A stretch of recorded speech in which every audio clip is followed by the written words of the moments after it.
యాక్చువల్‌గా 'కొదమసింహం' అనేది చాలా గొప్ప మెమరీ అండి. చాలా గొప్ప మెమరీ అది. ఈ సినిమా ఇంత బాగా రావటానికి, ఇంత బాగా తయారవ్వటానికి ముఖ్య కారణం చిరంజీవి గారు.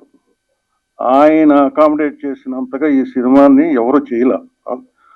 ఎన్ని రోజులు, ఎప్పుడు, ఎక్కడ విసుక్కోకుండా అసలు ఆ గుర్రం తోలటం అంటే ఎంత కష్టమో మీ అందరికీ తెలుసు. సినిమా అంతా గుర్రం ఆ పనులే. అయినా సరే ఆయన అంత ఇసుక్కుంటూ మోహన్ బాబు గారు ఈ సినిమాకి ఎంతో ఇంపార్టెంట్ ఆ క్యారెక్టర్ని ఆయన్ని అకామిడేట్ చేస్తూ అన్ని రకాలుగా కోఆపరేట్ చేస్తూ ఈ సినిమాని ఫినిష్ చేయగలిగారు.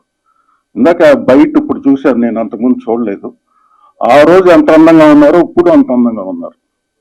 ఈ మధ్య నేను ఆయనది మీసాల పిల్ల సాంగ్ చూసి ఒక 200 సార్లు చూసుంటాను. ఇది ఫస్ట్ టైం అనమాట నేను సోషల్ మీడియాలో అంతసేపు చూడటం అనేది. సో ఇప్పుడు కూడా అంత అందంగా ఉన్నారు. ఆ రోజు కూడా అంత బాగా చేసి ఈ సినిమాని అంత ఇదిగా చేశారు. ఈ సందర్భంగా మా మిత్రులు సత్యానంద్ గారికి, వర్చూరి బ్రదర్స్ కి, ప్రొడ్యూసర్ నాగేశ్వరరావుకి, రాజ్కోట్కి నా ధన్యవాదాలు. నేను అంతకుముందు ఎప్పుడు చెప్పలేదు వాళ్ళకి. ఇంత బాగా రావడానికి మేజర్ కారణం వాళ్ళే.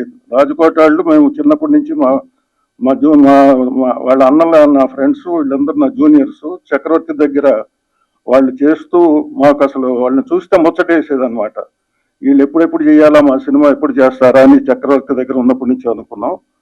రాజ్కోట్కి కథంశంలో చేయటానికి సందర్భం కుదిరింది. చాలా మంచి మ్యూజిక్ ఇచ్చారు. సో పర్చూరి బ్రదర్స్ అయితే నేను మొదటి నుంచి వాళ్ళతో ట్రావెల్ చేశాను.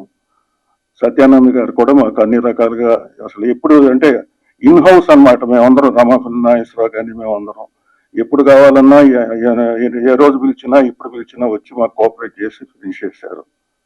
సో ఇక మీరు ఈ సినిమా ఆడింది ఎలా ఆడిందో తెలుసు, ఇప్పుడు చూశారు ఎట్లా ఉందో కూడా మీకు తెలుసు.